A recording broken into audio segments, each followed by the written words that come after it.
Good morning बच्चों। साई राम। आज हम अपने हिंदी विषय को लेकर फिर उपस्थित हुए हैं। बच्चों, आज हम अपने इस कालांश में उपयोजित लेखन देखेंगे। उपयोजित लेखन में बच्चों आपने निबंध देख लिया है, पत्र देख लिया है, दोनों प्रकार के, औपचारिक और अनौपचारिक। और बच्चों, ये जो उपयोजित लेखन आज हम देखने वाले हैं, जिसका शीर्षक है कहानी लेखन। बच्चों, ये ऐसी लेखन है, एक ऐसी कला है कहानी लेखन कि जिसे आप आसानी से, बहुत अच्छे तरीके से अच्छा अंक हासिल कर सकते हो। कहानी लेखन आपको मुद्दों के रूप में आता है, अक्सर चित्र के रूप में भी आता है, और कहावतों की कुछ लाइनें दी रहती हैं, उसके अनुसार भी होता है। लेकिन बच्चों, आपको कहानी लेखन अधिकतर मुद्दों के आधार पर लिखने के लिए आती है। मतलब आपको कुछ मुद्दे दिए जाते हैं, रूपरेखा दी जाती है, उस रूपरेखा के आधार पर आपको कहानी लिखनी होती है। और कहानी के जो अंक मिलते हैं हमें, वो भी बहुत अच्छे तरीके से उसका जो अंक होता है कि जैसे शीर्षक लिखा, सीख लिखा, उसके ऊपर निर्भर करता है, तो हम आसानी से अंक हासिल कर लेते हैं। और कहानी किसे सुनना और लिखना पसंद नहीं है? कहानी सुनना तो सब किसी को पसंद है, चाहे बच्चा हो, चाहे बूढ़ा हो, चाहे बड़ा हो, सबको कहानी बहुत पसंद होती है। सुनने की बात हुई, कोई कहानी सुना रहा हो तो हम कितने आसानी से सुनते हैं बैठकर।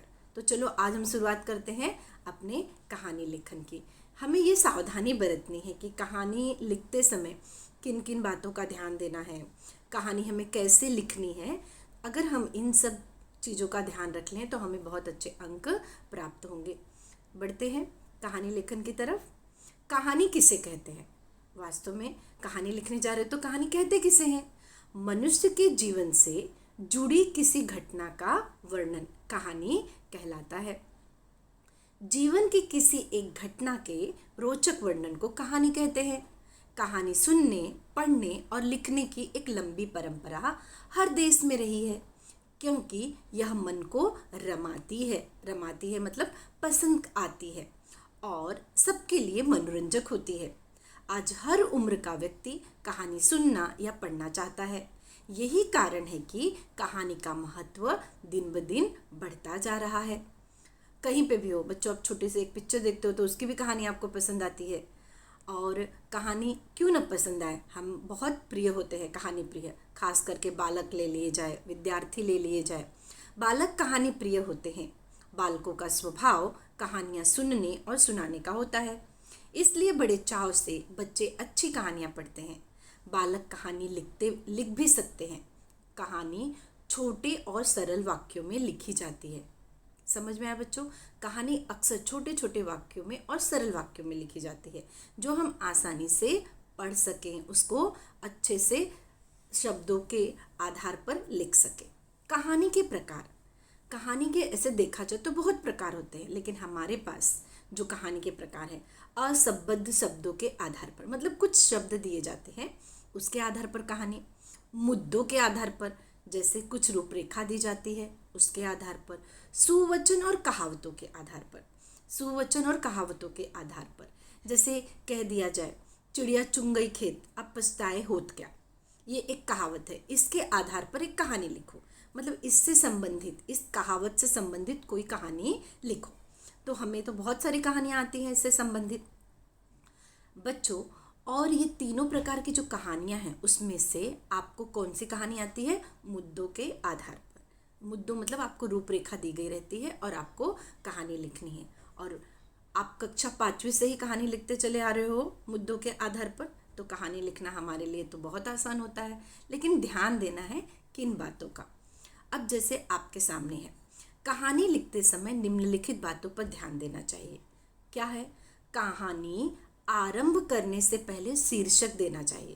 और जैसे बच्चों आप कोई पाठ पढ़ते हो तो पाठ का शीर्षक होता है ना, तो उसी प्रकार कहानी जब हम लिख रहे हैं तो कहानी का शीर्षक भी होना चाहिए। मुद्दे अच्छी तरह से पढ़ लें। जो हमें मुद्दे मतलब रूपरेखा जो दी गई है उसे हमें अच्छे से पढ़ना है। घटनाक्रम कैसा होगा यह निश्चित करें। जब हम कहानी की रूपरेखा पढ़ रहे हैं तो कहानी में सबसे पहले क्या, उसके बाद क्या, कहानी ऐसे लगातार कंटिन्यूएशन में होनी चाहिए, क्रमबद्ध तरीके से। अब जैसे एक नौकर था, आया, लास्ट वाला पार्ट पहले लिख दिया, फिर बीच वाला पार्ट लास्ट में लिख दिया, तो इससे कहानी समझ में नहीं आएगी। हम रूपरेखा हमें पढ़नी है और घटनाक्रम के अनुसार हमें कहानी लिखनी है। घटनाक्रम कैसा होगा यह निश्चित करें। और कहानी बच्चों भूतकाल में लिखी जाए। हमेशा कहानी के जो वाक्य आप बनाओगे वो किस में होना चाहिए, भूतकाल में। संवाद प्रसंगानुरूप बदल सकते हैं। संवाद मतलब अगर आप कहानी जो लिख रहे हो उस कहानी में दो सदस्य हैं, दो लोग हैं, तो उनका संवाद जो है वह भी आप प्रसंग के अनुसार बदल सकते हैं। संवाद अवतरण चिन्ह में ही लिखे। संवाद मतलब एक दूसरे से जो बातें हो रही है वो किस में लिखना है हमें, अवतरण चिन्ह में, कॉमास, इन्वर्टेड कॉमास में। क्योंकि देखो जैसे किसने किससे कहा, आप पढ़ते हो तो कैसे वो अवतरण चिन्ह में होता है, तो सामने वाला क्या वाक्य कह रहा है वो हम क्या करेंगे, अवतरण चिन्ह में लिखेंगे। तो वही नियम है, एक व्यक्ति दूसरे व्यक्ति से कुछ कहता है तो हम उसे क्या कहते हैं, अवतरण चिन्ह में लिखते हैं। तो यहाँ पर संवाद अवतरण चिन्ह में ही लिखे। कहानी की शब्द मर्यादा 100 शब्दों तक ही होनी चाहिए, इससे ज़्यादा नहीं। आपको परीक्षा में आता है कि 70 से 80 शब्दों में लिखो, लेकिन अगर कहानी ये है हम लिखते जाते हैं और कहानी बढ़ती जाती है, तो हमें केवल 100 शब्दों तक ही लिखना है, उससे ज़्यादा नहीं लिखनी होती। आगे हमें किन बातों का ध्यान देना है, शीर्षक छोटा, आकर्षक और मार्मिक हो।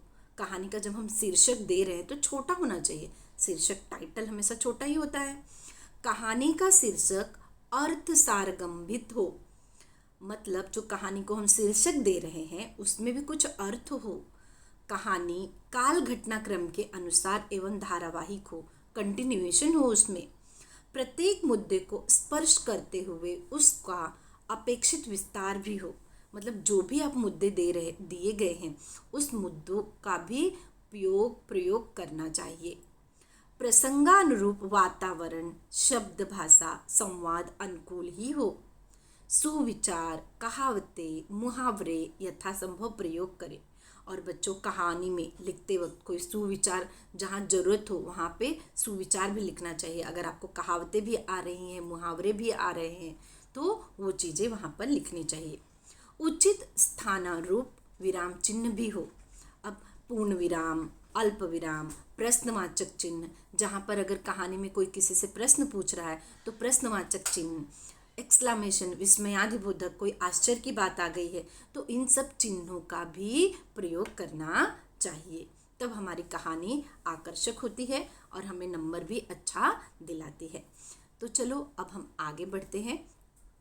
हम देखते हैं दिए मुद्दों के आधार पर लगभग 70 से 80 शब्दों में कहानी लिखकर उचित शीर्षक दीजिए तथा सीख लिखिए।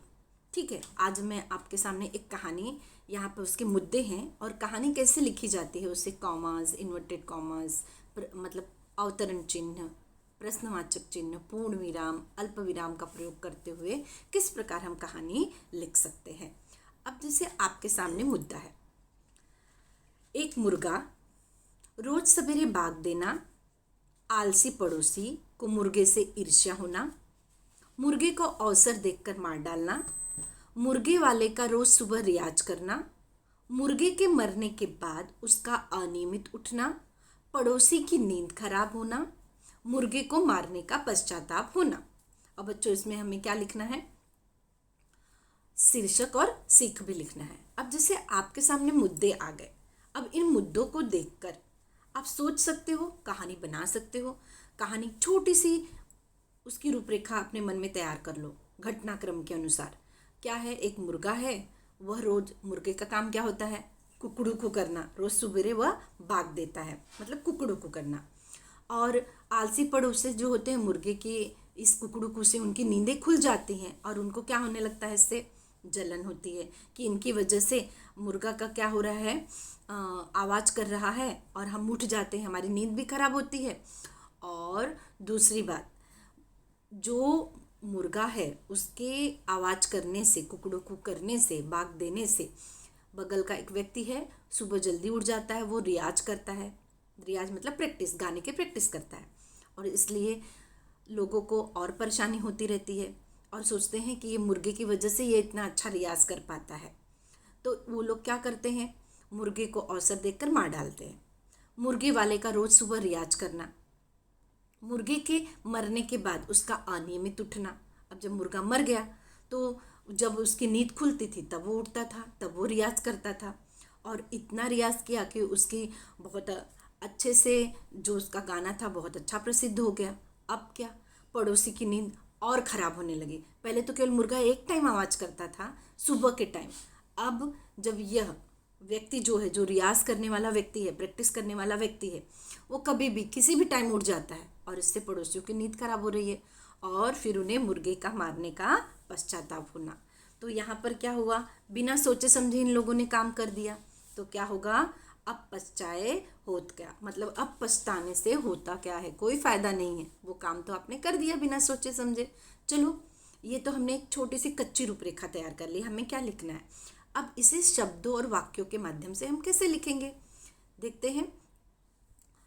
आपके सामने है शीर्षक, अब पछताए होत क्या। अब हमने एक व्यक्ति का नाम दिया है। गोपाल नामक व्यक्ति को संगीत का बेहद शौक था। वह रोज सुबह उठकर हारमोनियम बजाता था। उसके पास एक मुर्गा था जो प्रतिदिन सवेरे उठकर भाग देता था। उसकी आवाज़ सुनकर ही गोपाल उठकर अपना रियाज करता था। ये गोपाल नाम का जो व्यक्ति है, उसके पास मुर्गा है। जब उसका मुर्गा आवाज़ करता है, मतलब कुकड़ू को बाग देता है, तो वो उठता है और वह रियाज करता है। गोपाल का पड़ोसी, पड़ोसी को नाम भी देखो दिया गया है। गोपाल का पड़ोसी रामू अत्यधिक ईर्ष्यालु था। वह गोपाल की प्रसिद्धि से जलता था। अब गोपाल क्या, रियाज करता है, मेहनत करता है ना, अपनी प्रैक्टिस करता है, तो उसकी प्रसिद्धि हो रही है, नाम हो रहा है, तो उसकी प्रसिद्धि से वो जलता था। साथ ही प्रतिदिन जब उसे संगीत की आवाज़ सुनाई देती तो उसकी नींद खराब हो जाती थी। वह बहुत गुस्से में आकर मुर्गे को मार डालना चाहता था। उसने सोचा, अब देखो ये अवतरण चिन्ह में, अगर मुर्गा नहीं होगा तो गोपाल उठ ही नहीं पाएगा और न ही मुझे इसका संगीत सुनना पड़ेगा। अब ये रामू ने सोच लिया। आगे क्या होता है। एक दिन उसे ऐसा अवसर मिल ही गया। गोपाल कहीं संगीत सभा में गया था। मुर्गा घर पर अकेला था। रामू चुपचाप गोपाल के घर घुसा और मुर्गा ले आया। उसने मुर्गे को पकड़कर मार डाला। अब वह प्रसन्न हो गया, बहुत खुश हो गया कि अब मुझे गोपाल का संगीत सुबह सुबह सुनाई नहीं देगा। गोपाल जब घर आया तो मुर्गे को लापता पाकर बड़ा दुखी हुआ। उसने मुर्गे की खोज की, लेकिन मुर्गा न मिला। अब सवेरे जब भी नींद खुलती तो वह उठ जाता, और कभी 4 बजे तो कभी 3 बजे उठकर वह गाना गाने लगता। अब मुर्गा था तो एक समय ही उठता था, लेकिन अब मुर्गा नहीं है तो गोपाल क्या है, किसी भी टाइम उठता है। पड़ोसी रामू हैरान हो गया। अब तो उसकी नींद किसी भी समय संगीत की आवाज़ से खुल जाती। ज़्यादा देर तक अभ्यास करने से गोपाल का संगीत ज्ञान और भी बढ़ गया और उसकी ख्याति बढ़ गई। ख्याति बढ़ना मतलब प्रसिद्धि होना। देखो यहाँ पे मुहावरे का शब्द प्रयोग किया गया है। रामू उसे देखकर और जल उठा, लेकिन अब जलने से क्या फ़ायदा, क्योंकि उसने बिना कुछ सोचे जो काम किया, उसका पश्चाताप करने पर भी अब कुछ नहीं हो सकता था। समझ में आया। इस प्रकार हमारी कहानी खत्म होती है। सीख क्या मिल रही है हमें? हमें हमेशा कोई भी कार्य करने से पहले अच्छी तरह से सोच विचार कर लेना चाहिए। ठीक है बच्चों, तो इस प्रकार हमने कहानी देखा। बच्चों, कहानी लिखते वक्त जहाँ पे परिच्छेद मतलब पैराग्राफ चेंज करना चाहिए, आपकी कहानी 2-3 पैरा में होनी चाहिए। मैंने जो आपके सामने कहानी रखी है वह 4 परिच्छेदों में, 4 पैरा में। पहले में शुरुआत, फिर बाकी 2 में कहानी की जो मेन बातें हैं, फिर लास्ट में किस प्रकार कहानी समाप्त होती है। और बच्चों, आपने ये ध्यान दिया, कहानी जो हम पढ़ रहे थे उसमें अब जैसे लास्ट वाली लाइन देखो, क्योंकि उसके बिना कुछ सोचे समझे जो काम किया उसका पश्चाताप करने पर भी अब कुछ नहीं हो सकता था। मतलब कहानी हमेशा कहाँ लिखी गई है? भूतकाल में लिखी गई है। तो कहानी लिखते समय हमें इस बात का ध्यान देना है कि कहानी हमेशा भूतकाल में लिखी जाती है, जिसमें था का प्रयोग किया जाता है। तो बच्चों, इस प्रकार हमने कहानी एक देखा कि हमें कहानी किस प्रकार मुद्दों के आधार पर उसे लिखना है। अब मैं आपके सामने एक कहानी और देती हूँ, उसके मुद्दे देती हूँ। ये आप बचपन से ये कहानी पढ़ते चले आ रहे हो। दो दोस्त, घने जंगल में जाना, एक दोस्त का डरना, दूसरे दोस्त का कहना, मैं तुम्हारा सच्चा और अच्छा मित्र हूँ, सामने से भालू आना, पहले दोस्त का पेड़ पर चढ़ जाना, दूसरा दोस्त पेड़ पर चढ़ना नहीं जानता, दूसरे दोस्त का जमीन पर आंखें बंद करके लेट जाना, भालू का आकर सूंघना और आगे चले जाना, पेड़ पर चढ़े हुए दोस्त का पूछना। सीख। बच्चों, ये मुद्दे देखकर तो आपको इसका शीर्षक भी याद आ गया होगा, दो दोस्त या सच्चा मित्र। सीख भी आपको याद आ गई होगी। क्या मुसीबत के समय हमें दोस्तों की सहायता करनी चाहिए, या मुसीबत में ही अच्छे दोस्तों की पहचान होती है। ठीक है, ये कक्षा 5वीं से आप पढ़ते चले आ रहे हो। कभी कभी आपको परीक्षाओं में इस प्रकार की भी कहानियाँ आ सकती हैं जो आप बचपन से पढ़ते चले आ रहे हो। कहानी तो अक्सर बचपन से लेकर आज तक की जुड़ी हुई बातें होती हैं। तो बच्चों, आज हमने कहानी देखा, कहानी लेखन, कि किस प्रकार हमें कहानी लिखना चाहिए। तो बच्चों, कहानी में अगर हमने शीर्षक और सीख का समावेश किया है तो किस प्रकार अंक का विभाजन होता है। 1 मार्क आपको शीर्षक पे मिलता है, 1 मार्क आपको सीख पे मिलता है। बाकी जो चीज़ें होती हैं, बाकी के जो नंबर होते हैं, कहानी अक्सर आपको 5 या 4 नंबर की आती है, तो उसमें बाकी का जो 3 नंबर बचता है, वो 3 नंबर आपने कहानी किस प्रकार क्रमबद्ध तरीके से लिखी है उसके ऊपर आपको नंबर मिलता है। तो इस प्रकार आज हमने देखा कहानी लेखन कि किस प्रकार कहानी लिखी जाती है, जो 5 अंकों का आपको आता है। 1 अंक शीर्षक पे, 1 अंक सीख पे, और जो 3 अंक होता है वो कहानी आपने किस प्रकार लिखी है। उसमें से 2 अंक जो होता है वह 2 अंक तो कहानी के रूप में, और 1 अंक किसके लिए होता है, अगर आपने कहीं मुहावरे और कहावतों का प्रयोग किया है तो बिना कहे आपको 1 अंक मिल जाते हैं। अब बच्चों, कहा गया मुहावरे और कहावतों का प्रयोग करो, तो ऐसा नहीं कोई भी मुहावरे और कोई भी कहावतें लिख दो।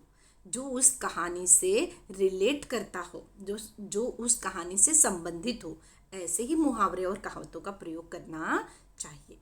तो बच्चों, आज का कहानी लेखन हम यहीं पे समाप्त करते हैं। उम्मीद है आपको कहानी समझ में आई होगी कि किस प्रकार हमें कहानी लिखनी है और किन सावधानियों का प्रयोग करना है। अगले कालांश में मिलेंगे बच्चों। धन्यवाद।